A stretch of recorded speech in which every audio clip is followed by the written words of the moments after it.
Friends ఇప్పుడు మనం రావెల అనే ఊర్లో ఉన్నామండి. ఇప్పుడు మీరు చూసేది ఏంటంటే రావెల నుంచి మందపాడు వెళ్ళే తార్ రోడ్ అండి. తార్ రోడ్ నుంచి మనకు సర్కార్ డొంక ఇది. అంటే ఈ డొంక రోడ్ వచ్చేసి బండారుపల్లికి రావెలకి రెవెన్యూ రెండు రెవెన్యూలకి మధ్యలో సర్కార్ డొంక అండి ఇది. ఈ డొంక రోడ్ అనుకొని మనకి ఇదిగోండి ఇక్కడ చూసేది ఏంటంటే మిరప వేశారు చూడండి. ఈ చేను మొత్తం మనకి 5 ఎకరాలండి ఒకటే బిట్టు. ఇదిగోండి ఇక్కడ ఈ తార్ రోడ్ ఉంది కదా ఫ్రెండ్స్, ఈ తార్ రోడ్ దగ్గర నుంచి మనకి ఇదిగోండి ఇప్పుడు ఈ మొత్తం మీరు చూసేదంతా అనమాట.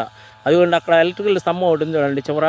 ఆ స్తంభం యువతల నుంచి అదిగోండి అక్కడ ఇది ఉంది కదండి జమ్మి చెట్టు, ఆ జమ్మి చెట్టు నుంచి ఇదిగోండి అక్కడ జమ్మి చెట్టు దాకా ఇది మొత్తం వచ్చేసి మిరపేశారు. ఒక్కళ్ళే రైతు అండి ఈ 5 ఎకరాలకి. రావెల రెవెన్యూలో రాజధాని ఏరియాలో ఎవరైనా కొనుక్కుందాం అనుకున్న వాళ్ళు చక్కటి అవకాశం అండి. అయితే ఈ పొలం వచ్చేసి మనకి రావెల రెవెన్యూలో ఉంది. అన్నీ లీగల్గా అంతా పేపర్స్ అన్నీ క్లియర్ టైటిల్ అండి. ఇంట్రెస్ట్ ఉన్న వాళ్ళు నాకు ఫోన్ చేయండి ఫ్రెండ్స్. రావెల రెవెన్యూలో బండారుపల్లి రెవెన్యూకి రావెల రెవెన్యూకి మధ్యలో సర్కార్ డొంక ఆనుకొని ఉందండి. రోడ్డు ఉంది డైరెక్ట్గా డొంక రోడ్డు. 30 అడుగులు డొంక రోడ్డు ఉందండి. 5 ఎకరాల పొలం ఇది. ఇంట్రెస్ట్ ఉన్న వాళ్ళు నాకు ఫోన్ చేయండి ఫ్రెండ్స్. ఈ మధ్య మనం కొంచెం వీడియోలు తగ్గించాం ఫ్రెండ్స్, అంటే వేరే వర్క్లో బిజీగా ఉండి తగ్గించాము. ఇప్పుడు మళ్ళీ కంటిన్యూ చేస్తున్నాము.